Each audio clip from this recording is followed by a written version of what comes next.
Boa noite a todos. Hoje estaremos aqui em mais uma live da Casa do Caminho.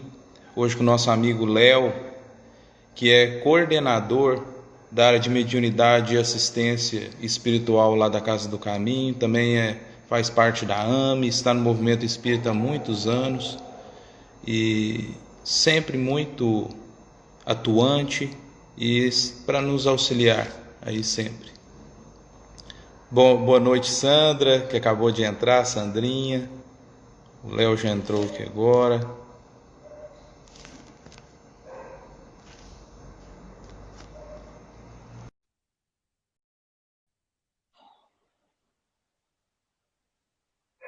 Simone. Olá, Boa noite, Léo. Tudo bem? tudo bem? Deixa eu me ajeitar no vídeo aqui.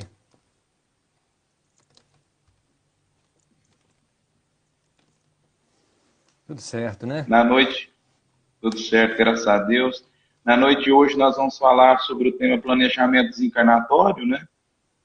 É um tema relativamente difícil, né? Porque a gente fala muito de planejamento reencarnatório, né? Mas desencarnatório pouco. É porque ninguém quer Vamos, desencarnar, né? vou fazer uma prece agora, Léo. E a Tá. todos que estão entrando agora, à medida que vai entrando, vamos pedindo a espiritualidade amiga, que se faça presente na noite de hoje, em cada um dos lares das pessoas que estiverem nessa live, que possamos nutrir os corações hoje com todos os ensinamentos que o nosso irmão irá nos transmitir, e um agradecimento por, mesmo diante de tantos flagelos que estamos enfrentando mundialmente, nós estamos unidos aqui hoje nessa noite em corações. Que assim seja.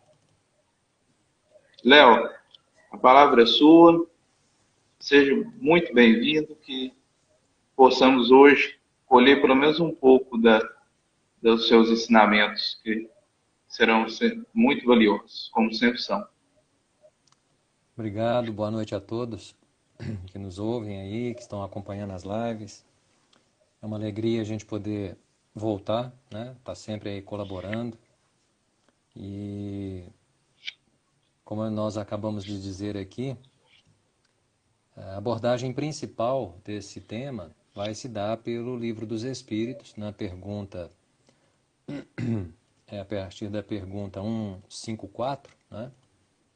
Mas nós trouxemos aqui alguns gatilhos para a gente poder saber que nós temos algo vamos dizer assim, a compreender, né?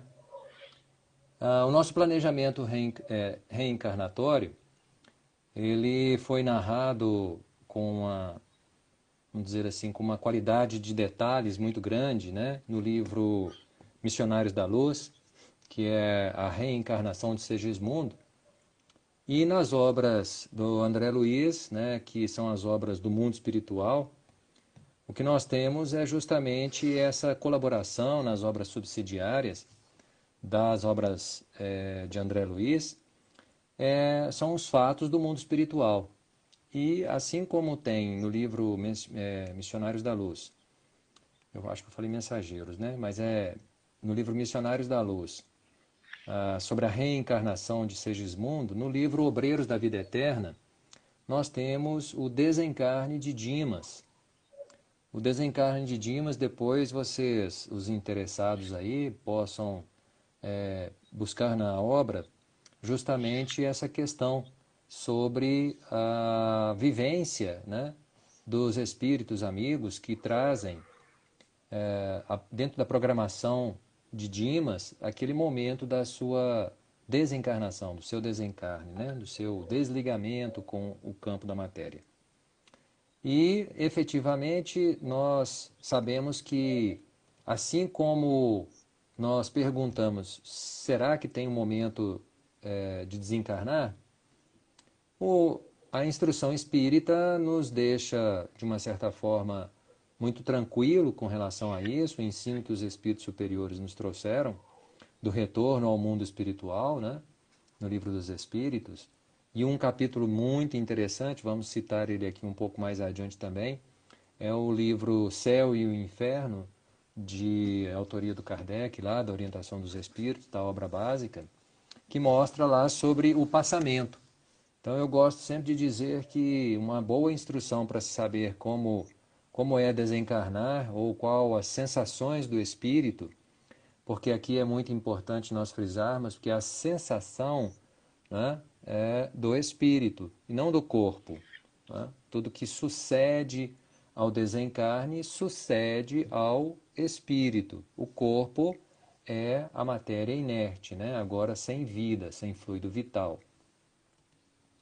Então nós perguntamos assim, trouxemos aqui que na época, para o planejamento reencarnatório, por isso que a gente está querendo falar um pouco sobre ele, a época do nascimento é programada, a família que vamos ter como origem, né? Quais serão as minhas características físicas, qual a escolaridade, o campo de formação, instrução, né?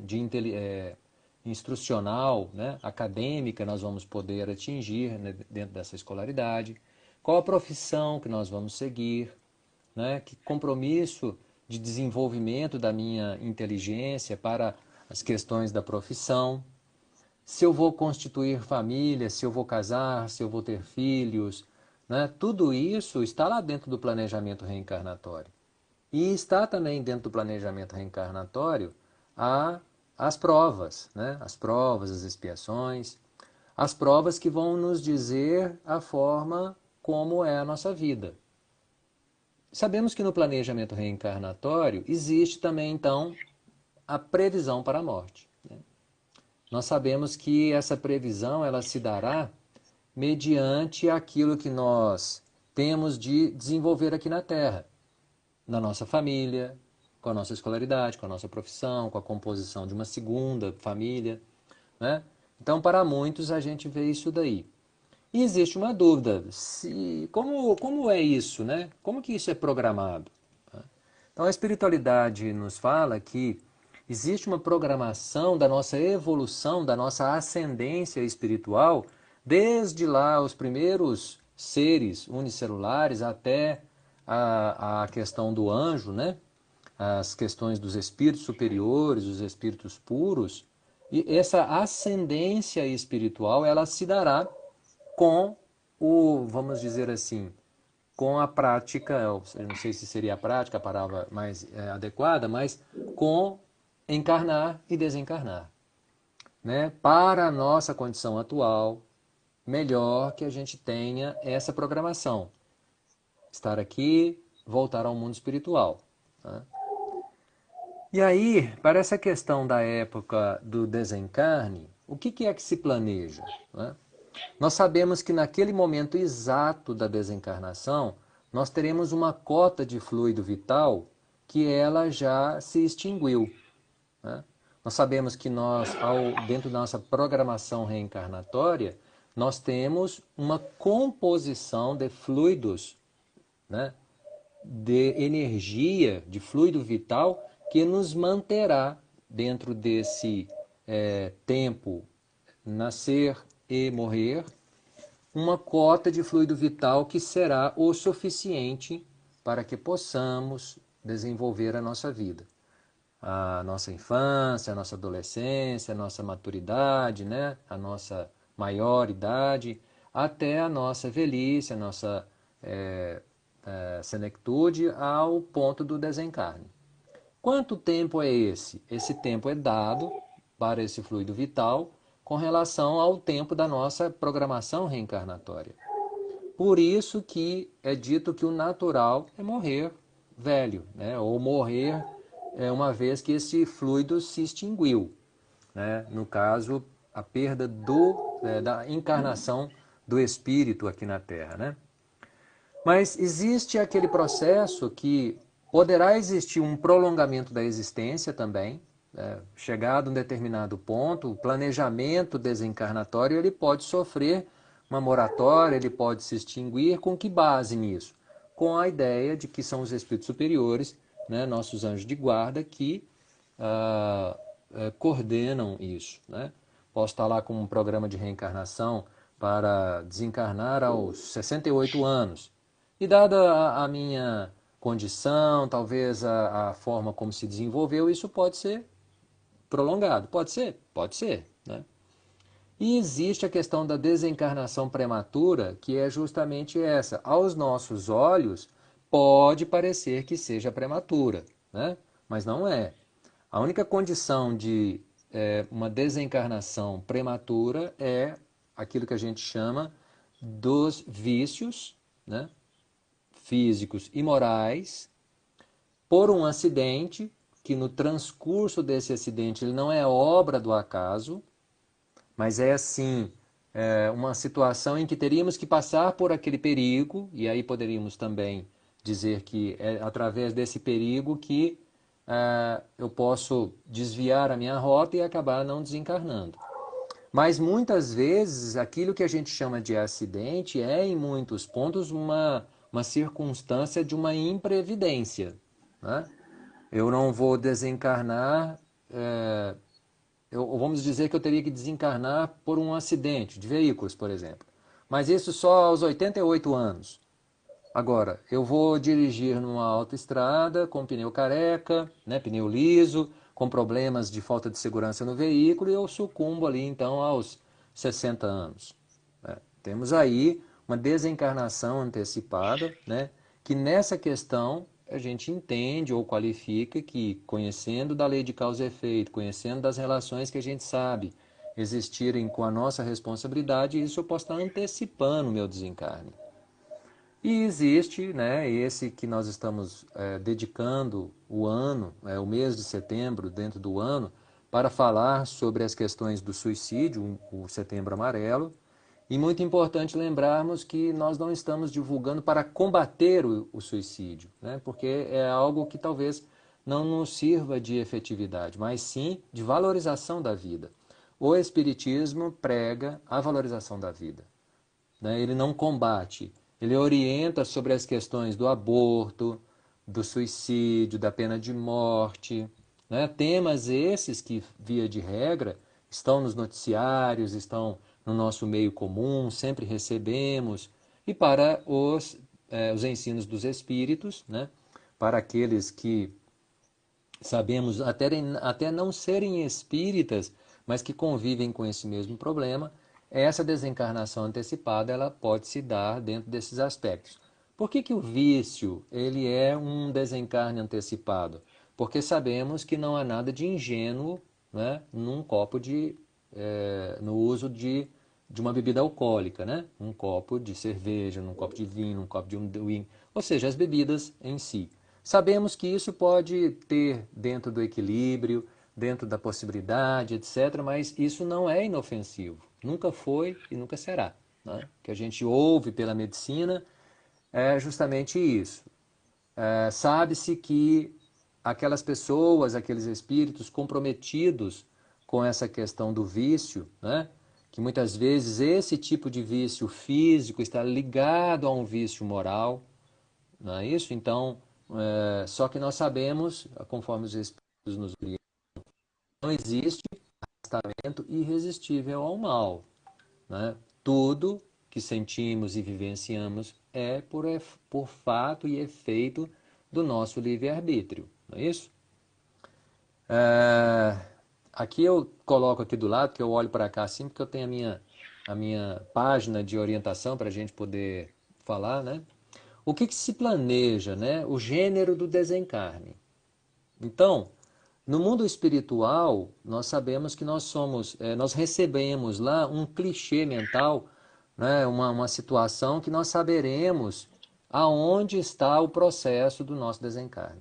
Só que isso não é, vamos dizer assim, palpável, isso não é visto, mas é tão bondoso a gente saber, né, pelo aquilo que os espíritos nos dizem, que nós sabemos sim. Nós temos uma marca mental, o espírito, né, vai saber, tanto é que na resposta que os espíritos dão a Kardec, em algumas perguntas que eles fazem, da 154 em diante, vamos ler, eles justamente dizem isso, né? Através da expiação, a prova maior que se tem é a interrupção da existência por alguma situação. Mas sabemos também que nesse gênero de desencarne, né, estaremos passando por provas e desenvolvendo a nossa missão, a tempo e a hora. Né? O que se planeja, né, dentro desse aspecto? Quem vai acompanhar o desencarne? Nós sabemos que Deus provê a tudo e a todos, né, em todo momento, então é Deus os mentores, os familiares, até mesmo as questões dos espíritos que nos acompanham, né? Nesse momento nós sabemos que tudo tem uma organização que é muito importante a gente lembrar. Nós sabemos que esse assunto do gênero de morte, o gênero, né, do tempo de vida e etc., criou-se também aquela ideia da imortalidade na história. E nós não poderíamos deixar de dizer aqui ou lembrar, né, que esse assunto, né, desde quando o homem se percebeu homem, foi quando ele começou a sepultar os seus familiares, né, a história começa mais ou menos por aí, onde ele desenvolve um senso completamente diferente, porque ao longo da sua evolução ele passa a fazer os sepultamentos. Né? Mas havia-se uma pergunta desde aquele instante, né? Sobre a questão da imortalidade. Então a imortalidade nos povos antigos, nos livros dos Vedas, do Bhagavad Gita, nas instruções de Buda, no livro dos mortos, os hebreus, Sócrates e Platão, os gregos, Jesus, dentro do aspecto do cristianismo, nos falou sobre tudo isso. Né? Nós recebemos, acho que nós poderíamos estar assim, mais do que ensaiados, mais do que conhecidos nessa questão da imortalidade, né? Dentro da presença que a gente sabe que não existe, né, morte como muitas filosofias ou religião ou forma de entendimento explicam. Né? Porque poderia se perguntar assim, então qual é a certeza que nós temos da imortalidade? A comunicabilidade com os espíritos. E que não é nada novo. Não foi a doutrina espírita que nos trouxe sobre a questão da imortalidade. Né? Porque eu posso evocar os mortos, porque na realidade se eu estou evocando os mortos e eles conversam, significa que eles não estão mortos, né? Naturalmente. Mas com o advento da doutrina espírita, né, houve essa libertação, né, dentro do aspecto que cientificamente e filosoficamente nós passamos e pudemos, né, discutir sobre a desencarnação, sobre a nossa imortalidade. Porque nós não estamos discutindo aqui hoje sobre uma questão da imortalidade para falar sobre o desencarne. O que na realidade nós estamos falando é sobre a nossa imortalidade, não é isso? Kardec, nas suas pesquisas, através da mediunidade, né, da prática da mediunidade, pôde realmente contribuir, né, com tudo isso que a gente sabe aí.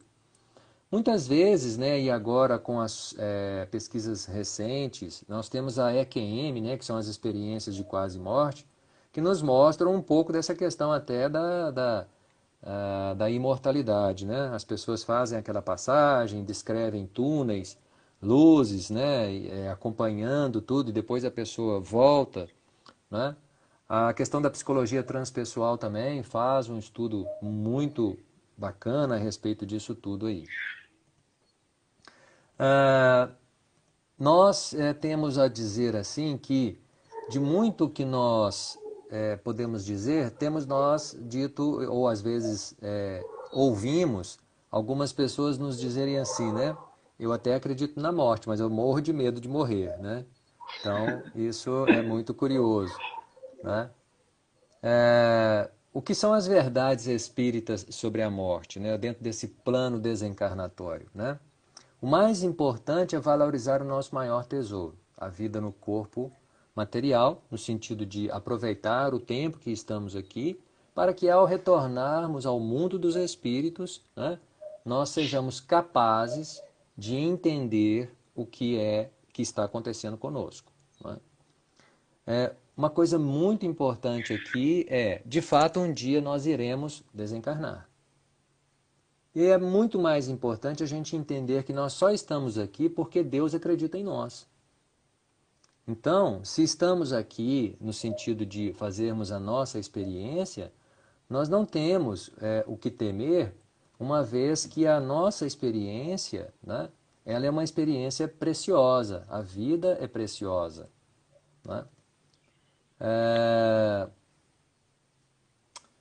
Porque o que é realmente esse processo do nosso desencarne? É uma etapa que se findou. Né? É o que marca o regresso do espírito ao seu verdadeiro plano. É tão curioso isso que não é só o conhecimento da doutrina espírita ou da espiritualidade que seja, que fomenta uma ideia ou que forma uma ideia que nos garante que nós não teremos medo da morte. Né?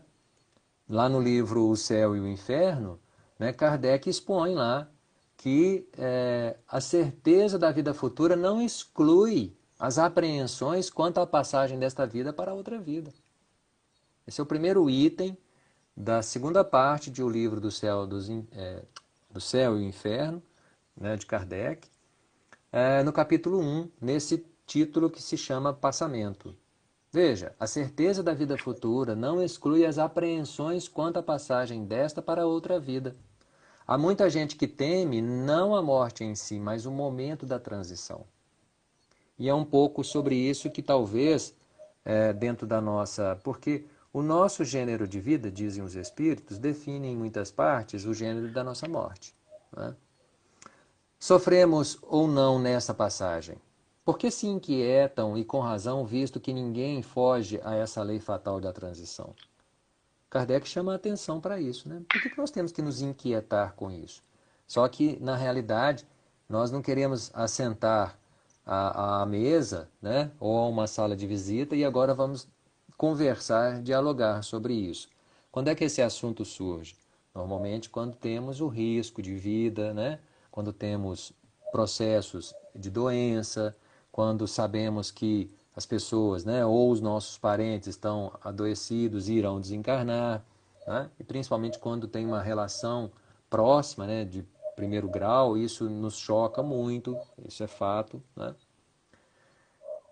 Coloquei alguns pontos assim. Pelas relações que o homem hoje estabelece com aqueles que o precederam no túmulo, tem prova a existência da alma e compreende a solidariedade permanente que liga os vivos aos desencarnados. Ou seja, o que estabelecemos aqui no nosso plano terreno, em relação às afeições que desenvolvemos, são elas que vão nos garantir a relação imediata, e tão logo voltemos ao mundo espiritual, para esse reencontro. Meu pai faleceu, a minha mãe também já faleceu, são os parentes mais próximos, o meu sogro, o meu cunhado, são parentes próximos que eu tenho assim de imediato, fora os tios, alguns primos, etc. Mas em si mesmo existe uma esperança, né? Quando eu desencarnar, acho que as primeiras pessoas que eu gostaria de reencontrar, pessoas no sentido dos espíritos, meu pai e minha mãe, né? A gente poder reencontrar, viver com eles mais no mundo espiritual e talvez, quem sabe, eu nem os encontre por lá, né? Chegando do lado de lá, a gente vai ver que, né, já reencarnaram, estão em uma nova existência. Essas relações que se estabelecem através da prática mediúnica cristã, a morte nada mais encerra de aterrador, por ser porta de libertação para a verdadeira vida. Então a mediunidade nos mostrou, né? Vejamos, eu não sei, eu não saberia dizer, mas eu sei que são milhares de cartas, né, que Francisco Cândido Xavier, todos os outros esses médiuns que puderam dar essa contribuição da psicografia de cartas de entes queridos, trazendo riqueza de detalhes, trazendo inúmeras possibilidades de demonstrar que aquela pessoa que me precedeu ao meu tempo aqui na Terra, ele continua vivo, ele continua bem, né, do lado de lá. O Espiritismo vem comprovar não mais o céu, o inferno ou nada, mas o desdobrar de uma vida exuberante em outros planos de trabalho e processo incessante. A morte está vencida. Tá? Vários processos de desencarnes, repentinos, lentos, dolorosos, acidentais e outros, vêm demonstrar que também aí prevalece a lei de causa e efeito. Então, tudo está vinculado a uma lei.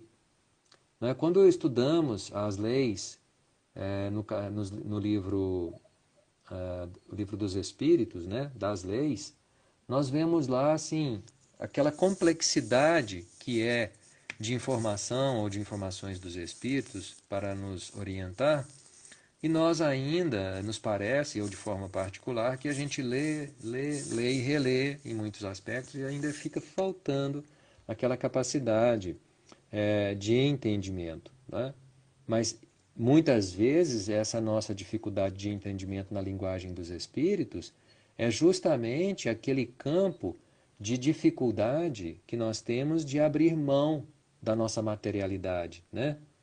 De abrir mão da nossa capacidade de nos abstrair desse campo material que aqui está, para poder vivenciar o mundo espiritual, né? Nós poderíamos dizer que uma das grandes perguntas para aquilo que, né, talvez eu e você não façamos essa pergunta, ou se não já teríamos feito ela em algum momento, mas é a grande pergunta que muitas pessoas fazem, que é a pergunta assim, que está no Livro dos Espíritos, na pergunta 154. A separação da alma e do corpo é dolorosa? Porque parece que boa parte da nossa apreensão, da nossa dificuldade de entender a morte, é se é doloroso. Aquela pergunta, dói para morrer? Né? Será que como é que é isso? Isso já nos mostra o quanto que a nossa materialidade, né, vamos falar assim, ela é mais precedente, parece que ela vem mais nesse campo do que numa ideia do que temos de saber que a resposta que os espíritos nos dão. Não. O corpo sofre frequentemente mais durante a vida que no momento da morte. Neste, a alma não toma parte. Olha, interessante, no momento da morte, a alma não toma parte. Os sofrimentos que experimenta algumas vezes no momento da morte são um prazer para o espírito, que vê chegar o fim do seu exílio. Essa é uma pergunta, talvez, que nós poderíamos ensaiar, até a gente poder entender que nós sofremos mais, e é aquilo que está no Evangelho segundo o Espiritismo. Nós, ao retornarmos ao mundo dos espíritos, é uma gaiola que se abre a porta para o voo do pássaro cativo, né, que estava cativo. Libertação. Libertação, né? Dói para morrer? Segundo as informações dos espíritos aqui, não. O que talvez a gente sinta de dor, né, por um acidente, algo grave, aquele momento que a gente passa ali, ainda assim é o fluido vital se extinguindo. Mas o momento exato da separação, dizem os espíritos aqui, não. No momento da morte, neste a alma não toma parte. Os sofrimentos que experimenta algumas vezes no momento da morte são um prazer. É até difícil da gente aceitar, né? Que morrer dá prazer, né? Ou que morrer é porque é o exílio, né? Estamos terminando o nosso Chega o exílio. término, né? Chegou. A pergunta 155. Como se opera a separação da alma e do corpo? Os espíritos respondem, rompidos os laços que a retiam, ela se liberta. Por isso que nós dissemos aqui que elas podem ser de morte natural, de morte acidental, de morte suicídio, né? Antecipação da morte, os vícios, né? Muitas pessoas são tabagistas, muitas pessoas comem de uma forma desordenada, muitas pessoas usam remédios de forma desordenada, muitas pessoas trabalham de forma desordenada, muitas pessoas vivem de uma forma desordenada. O corpo não aguenta aquilo. Então, em alguns aspectos, isso nos parece, que é o que os espíritos nos dizem, nós não temos o direito, né? Porque a vida é dada por Deus. Então, nós não temos o direito de antecipar a nossa volta ao mundo dos espíritos, né? A nossa verdadeira casa. Os espíritos continuam, a separação se opera instantaneamente e por uma transição, ou por uma transição brusca. Há uma linha de demarcação bem nítida entre a vida e a morte? Os espíritos também respondem, não. A alma se liberta gradualmente e não escapa como um pássaro cativo que ganha subitamente a liberdade. Esses dois estados se tocam e se confundem. Assim o espírito se liberta pouco a pouco dos seus laços, os laços se desatam, não se quebram. Então, na obra Obreiros da Vida Eterna, o desencarne de Dimas, ele mostra justamente esse ponto aí, né? Os laços, eles vão se desatando. Quando, sabe, a partir dos estudos, a partir do princípio que os Espíritos já nos ensinaram, nós temos pontos de vínculo do nosso perispírito com o nosso corpo e com o espírito, né? Os três corpos que nós conhecemos e estudamos na doutrina espírita. O espírito, o corpo perispiritual e o corpo físico, né? Existem algumas instruções a respeito de outros mais corpos com outros nomes, né?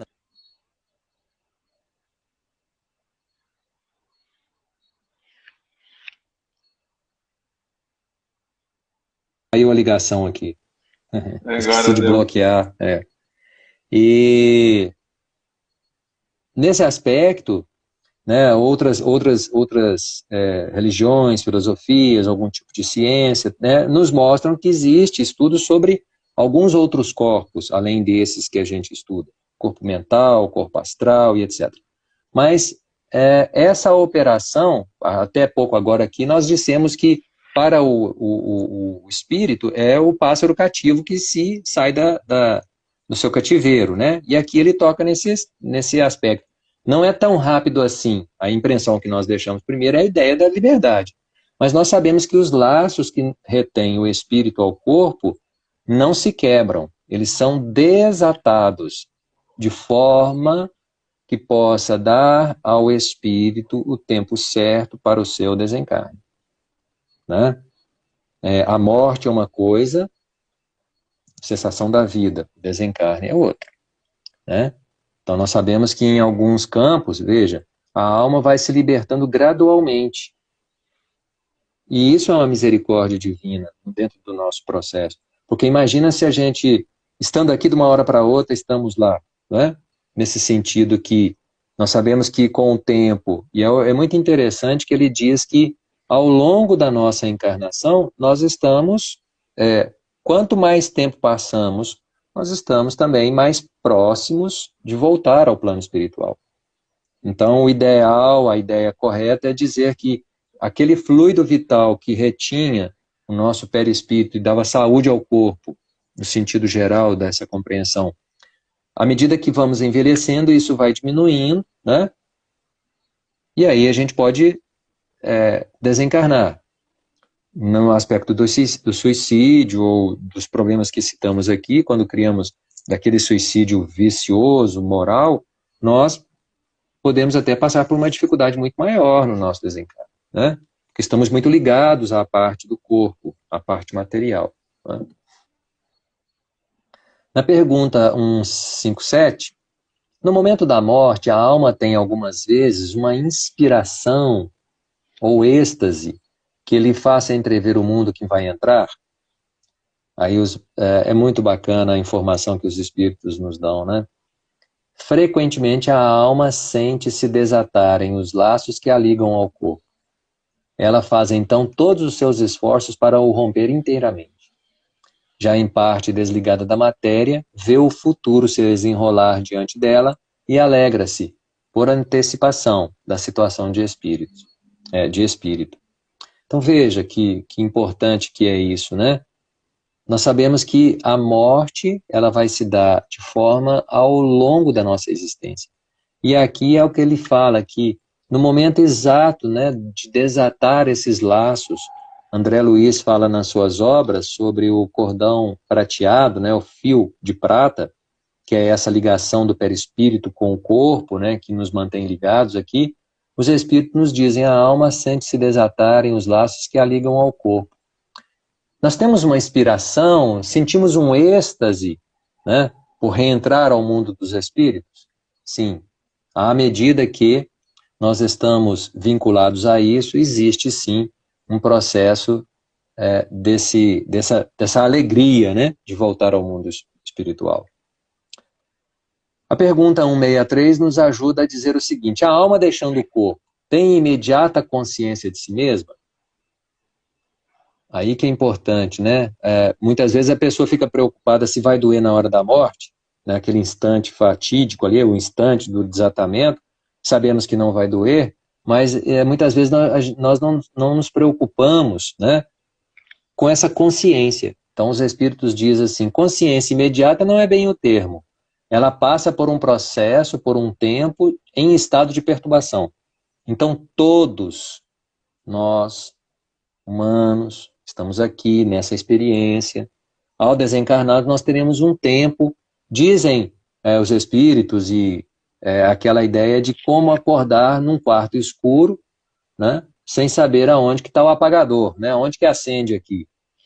Então, muitas vezes, essa confusão mental que se dá, também vínculo, ou vamos dizer assim, predisposição, ou aquilo que a pessoa viveu, a experiência que ele teve, que o levou a um momento de maior lucidez ou de maior dificuldade no mundo dos espíritos, né? Maior lucidez ou menos lucidez, né? Todos os espíritos, a pergunta 164, todos os espíritos experimentam no mesmo grau e durante o mesmo tempo a perturbação que se segue à separação da alma e do corpo? Todos os espíritos? É igual esse processo? No livro Céu e Inferno, que eu citei, nós vamos ver lá que dentro desse capítulo do passamento, cada pessoa é de uma forma, cada pessoa tem cada espírito, né, no caso, tem um desenrolar no mundo espiritual, né? Aí os espíritos dizem, é igual para todos? É o mesmo grau, duram o mesmo tempo? Não. Isso depende da elevação de cada um. Aquele que já está purificado se reconhece quase imediatamente, visto que já se libertou da matéria durante a vida física, enquanto que o homem carnal, aquele cuja consciência não é pura, conserva por tempo mais longo a impressão dessa matéria.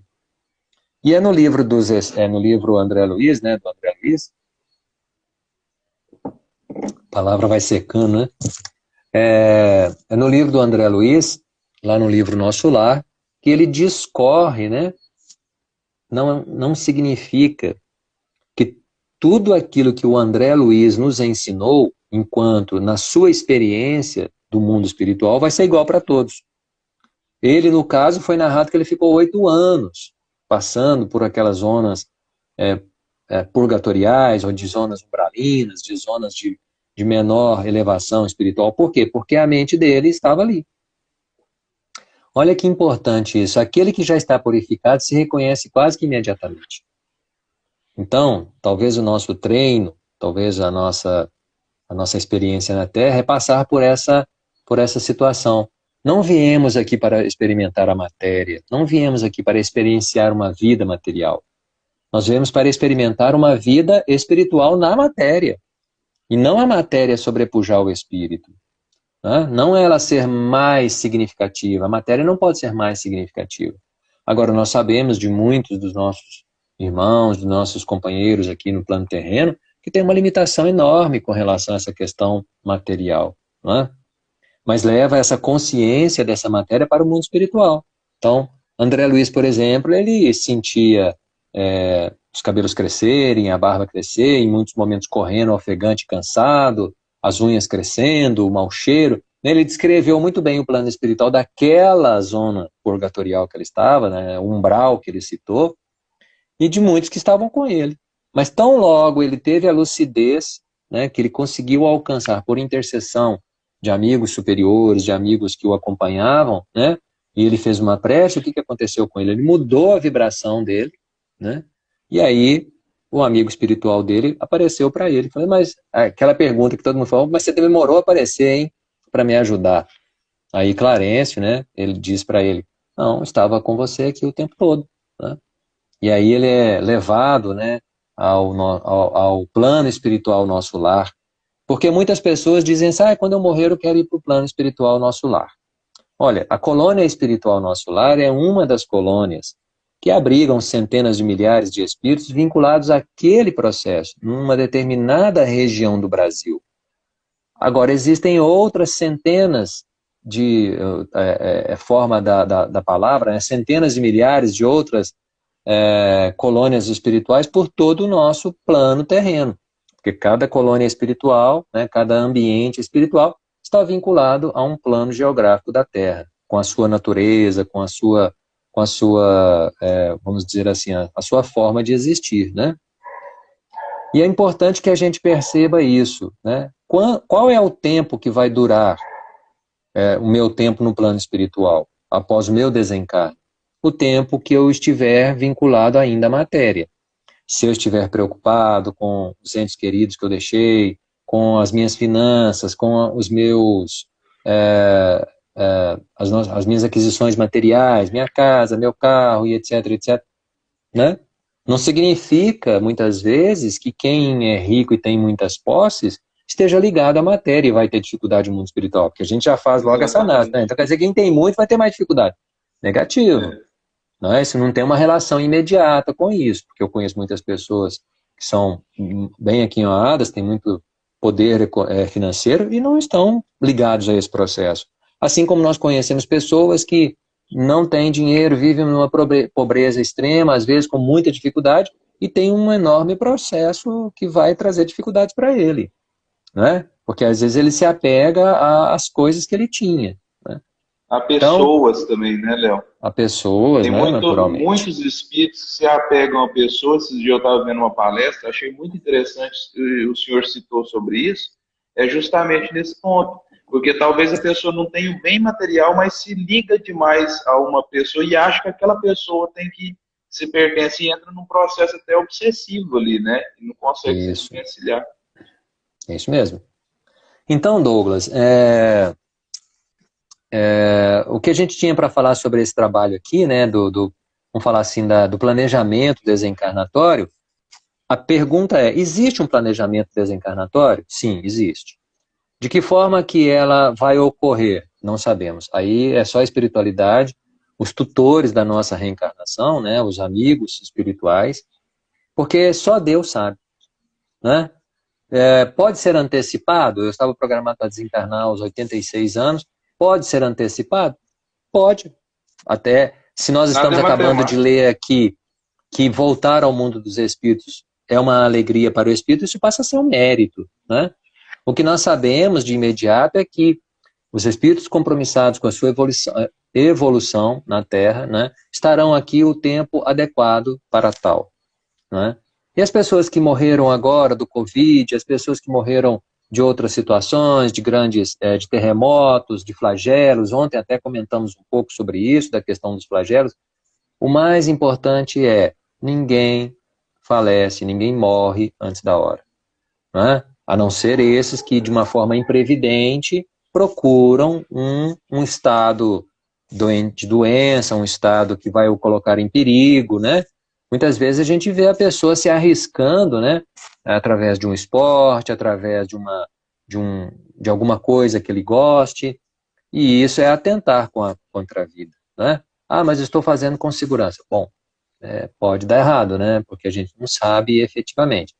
O mais importante é dizer que nós estamos aqui sob as benesses de Deus, dizendo a nós mesmos que o nosso tempo aqui, ele é de uma necessidade de valor muito grande para que a gente não tenha essa dificuldade de entendimento sobre isso, e dizer a nós mesmos o quanto que é importante a valorização da vida, né? Fica à vontade aí para os seus comentários e se a gente tiver alguma pergunta. Léo. Nós vamos abrir agora para as perguntas, e enquanto as pessoas vão fazendo as perguntas, tem um livro que eu gostei muito sobre a questão de desencarnação, que era o livro Voltei, que o irmão Jacó, naquele, né, sentido. E eu achei muito importante, porque ele traz para nós algo assim, por exemplo, ele achava que ajudava demais, achava que era, né, muito bom e tal, e quando ele chega lá, ele tem uma luz pequena, né, uma luz pequenininha, e os outros espíritos de luz. Aí ele fala assim, mas por quê? E ele vai vendo que são outros atributos também que a gente vai fazendo durante a vida, né, que vai trazendo para nós essa luz espiritual, né, esse momento de desencarne. E no momento do desencarne também, na questão do velório e outras coisas, o que é muito importante, que a gente não presta atenção, o que ajudou muito ele foi as preces, né? E tem isso também no livro Nosso Lar, é aquele momento de prece. E a gente vê pessoas que não ficam bem em prece. E o livro dos Espíritos até traz as preces ao final, né? No momento do Aham. desencarne da pessoa. E é o que mais ajuda eles nesse sentido, né? É isso mesmo. A prece intercessória, né, para o processo desencarnatório, ele é um alívio, né? Ele é, assim, muito importante. É muito interessante, nós até, não valeria a pena comentar aqui o sentido real da coisa, mas me passa pela mente assim, quantas vezes nós estamos presentes num velório em que nós não lançamos a menor condição em favor do espírito, se mantendo em prece, em silêncio, em oração. Muitas vezes está lá o féretro, lá está lá o corpo, a família, as pessoas chorando, as pessoas, né, estão ali atordoadas com aquele processo e a gente se pega conversando sobre a matéria, né? Onde às vezes até o Coisas espírito sem pode estar sentido. vinculado àquela conversa, àquele processo e etc. Né? Quantas vezes, né, coisas são tramadas ali naquele momento do velório, né? Ah, o que que a gente vai fazer agora com isso, com aquilo e etc. Então, assim, o velório, existe uma alegria enorme ao nascer, né? E nós desejamos assim, nossa, mas então essa criança vai ser um sucesso, ela vai ter tudo de bom na vida dela, né? Fazemos uma alegria enorme. É lógico que nós não vamos ficar alegres, nós vamos chorar realmente, vamos ficar tristes. Mas uma postura ideal é a gente, num processo de velório, não ficar ali conversando as coisas, né? Ah, mas aí é muito difícil, como é que a gente vai ficar ali, sem conversar nada? Ué, Em prece, né? a proposta me parece que é essa mesma, né? O nosso amigo Ulisses Vitorino fez uma pergunta. O apego material de quem fica em relação a quem desencarna atrapalha a transição para o plano espiritual? Sim, atrapalha. Atrapalha porque demonstra para cada um de nós. É muito interessante essa pergunta e a gente abrir para quem são os espíritas e os não espíritas. Para aqueles que têm um conhecimento e os que não têm conhecimento. Eu não posso exigir daquele que não tem, exigir no bom sentido, né? Eu não posso esperar que daquela pessoa que não tem nada de conhecimento sobre o mundo espiritual, sobre a vida espírita, né? No sentido da vida espírita, uma posição que seja diferente daquele que tem, né? É lógico que para muitas pessoas ficar vinculado àquilo, né, vai trazer uma certa perturbação para as pessoas, né? Se não conhecesses, não teria pecado, né? Já que conhece. É O importante que pecado habita em vós. à medida que nós vamos estudando também a questão da espiritualidade, nós vamos trazendo em nós alguns conhecimentos morais que vão sendo incorporados e a gente tem que colocar em prática também, né? É importante que Isso. quando ontem, na live de ontem mesmo, a amiga trouxe um comentário que eu achei muito oportuno, que era quando alguém te pede hoje uma ajuda e você está com a cabeça cheia, né? Aí naquele momento você fala assim, não, e repele. Então, assim, todo mundo quer repelir a ajuda. E eu acho muito importante, porque lá na Casa do Caminho, principalmente, você, principalmente, que é da área de mediunidade e questão espiritual, todas as vezes que alguém procura, tem o apoio no diálogo fraterno que nós estamos tanto precisando hoje, né, nesse momento que nós De estamos passando reclusão, né? turbulento. De afastamento social. O que é importante também, Léo, e é uma pergunta que eu te faço, tem uma questão também de consciência. Até um dia eu vi uma palestra na Casa do Caminho, não me recordo quem que era o palestrante, que ele falou do livro, do filme Ghost, do outro lado da vida, acho que o nome é esse mesmo, e ele falou assim que é importante prestar atenção no momento que o espírito está ensinando o outro a chutar uma lata. E ele É, fala assim, não, eu não chuto, é aqui, né? E o espírito é essa consciência. Então, eu queria que você abordasse um pouquinho para nós dessa consciência pós, né, a desencarnação em si, que traz a não a desenvolver na matéria, mas a ter uma sintonia boa, como André Luiz visitou, né, a esposa, a ex-esposa dele, né, esposa, e ajudou colocando numa água o remédio, né, aquela consciência espiritual que fluidifica e manifesta na matéria também. Nesse filme aí que você citou primeiro, né, com o amor lá, daquele desencarne que ele tem, né, de uma certa forma fica parecendo que é prematuro, porque ele, durante um assalto, ele é baleado, aí ele morre, né, e aí tão logo ele tenta se manifestar na matéria, ele tem muita dificuldade, aí esse é até um espírito do mal, né, que vai tentar ficar ali influenciando a ele, e ele mostra para ele, né, assim, que no mundo espiritual, a ascensão do espírito é sobre as coisas espirituais, né? Ele não vai ficar aqui tentando atuar na matéria, né?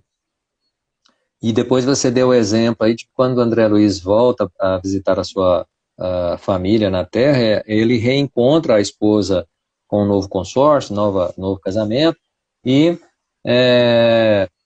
e o seu esposo, né, estava lá na injunção de outras perturbações espirituais, né, e ele doente, e aí o que ocorre, né, ele se sente assim, nossa, mas ela vai passar pela segunda viuvez, né, então a amiga espiritual que está com o André Luiz, né, chama a atenção dele, porque ele começa a cair o tônus vibracional, né, e haveria ali um problema ali dele não aceitar.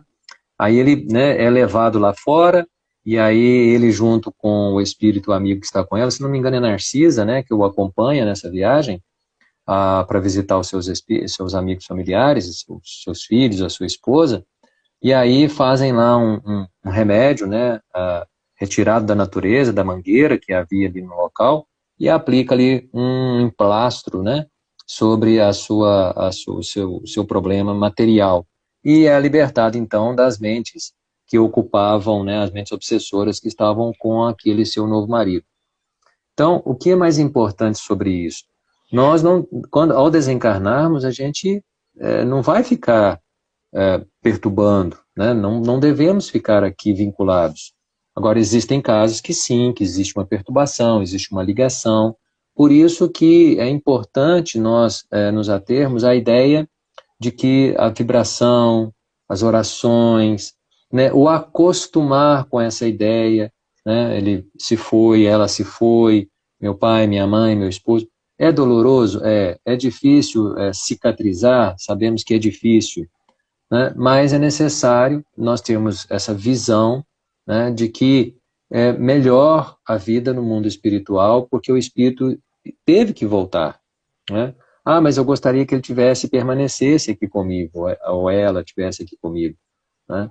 A gente sabe de tudo isso, a gente procura entender essa nossa limitação, essa nossa dificuldade, a nossa visão restrita, né? Existe um livro, eu não me lembro, não sei se é do Herculano Pires, eu acho que sim, A Educação para a Morte, né? É um livro que vai falar, né?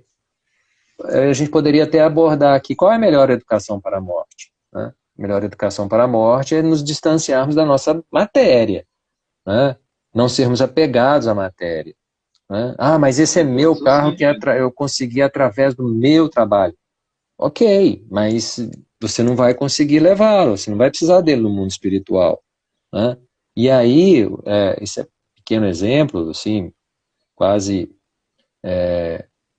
que a gente sabe que nós, né, vamos voltar ao mundo espiritual pela nossa condição de termos enchido o nosso bornal, a nossa mala de boas ações, né? Uma moral mais elevada, mais educada, né? É o que eu digo, muitas vezes a gente acha que nós estamos com uma atitude inocente e às vezes não é. Às vezes não, a gente sabe quando não é, né? Ah, mas aí eu vou deixar de me divertir, eu vou, né, não vou beber, não vou comer, não vou... Olha, nós estamos aqui para viver uma vida de pureza, uma vida de construir uma pureza espiritual, avançarmos nesse conhecimento da nossa espiritualidade. Porque, de fato, né, as doenças, quando elas surgirem, e se eu falecer, né, se eu morrer por causa dessa doença, é porque, naturalmente, eu estava na minha programação reencarnatória, né? Mesmo tendo Tudo posso, mas cuidado, não é? Mesmo tudo tendo posso, cuidado. mas nem tudo me convém, né? Estava na minha programação reencarnatória eu cuidar do meu corpo, eu não cuidei, né? Eu devia cuidar de determinada doença que iria surgir aos 30 anos, e eu relevei isso. Não, depois eu cuido disso. Não. O maior valor da vida é o valor que nós damos à nossa ideia de que é uma misericórdia de Deus estarmos aqui, né? Muito é dito, muito é falado, né, que a fila no mundo espiritual para o reencarne é enorme. Então, aproveite a vida que está aqui. Afastemo-nos, né, da ideia de não preservar a vida, de não se alimentar corretamente, não trabalhar corretamente. Tudo isso que desgasta a nossa máquina, né? Fazer escolhas que nos auxiliem realmente a ter alegria e felicidade, né? É até interessante, você citou um momento de André Luiz, na hora que ele abaixa a vibração, né? E até no filme mostra isso também, no livro melhor ainda, que ele vai automaticamente para o umbral em si. E aí, na hora Ele que ele dá chega aquela, ali, ele dá aí ele aquele, toma aquela consciência de novo, né? Aquela isso. consciência de paz, volta à faixa vibratória e retorna de novo. E é importante nós termos nessa questão que o umbral em si é um estado de consciência. Que na realidade Deus não fada alguém em um local, né, determinado para o sofrimento. É a pessoa mesmo que traz É isso na mesmo. consciência, aquele sofrimento que é afligido nele, né? Nós vamos ter aí nesse mês de setembro o Pietro, né, que vem falar para a gente, né, o que ensinou, né, o André Luiz, ele vem nos falar eu só não sei qual dia que é, talvez se você tiver a data aí, né, então ele vem falar para a gente aí É, numa das lives aí, né, para a gente poder, que dia que ele vai falar? ele vai falar no dia. Bom, enquanto abre aqui.